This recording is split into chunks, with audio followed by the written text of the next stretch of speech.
Okay, so to diff or not to diff? So for the next couple of minutes we're going to talk about differentials on Formula Student cars. Now there are multiple options available to you. You could have a Torsen diff, you could have a gripper diff, you could have the Drexler diff, you could have no diff at all, a spool.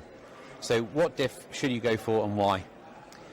As with any of these things, it's all about looking back at the rules and looking about the performance targets that you want your vehicle to achieve. So there are advantages and disadvantages to all the options, and we'll go through a couple of those now. The spool diff is obviously very cheap, very light, and relatively easy for a team to make on their own. But this can lead to negative handling characteristics on your vehicle unless you account for the fact that the rear wheels cannot move independently of one another, such as on a go-kart. There are many racing cars that do this. There are Le Mans teams who've used spool diffs, so it can be advantageous to use, but you must understand the loads and the performance characteristics you want from the car if you're going to choose a spool.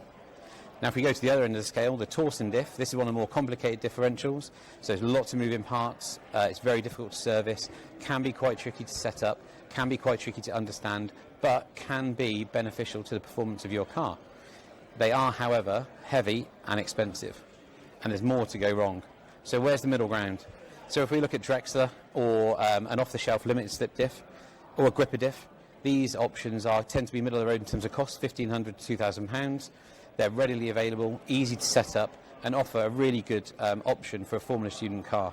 But when you're choosing your diff, there's one major thing you must remember, and that's the weight of the final system, because this will affect the weight of the overall vehicle package, and that will affect your weight distribution and ultimately the performance of the car as a whole.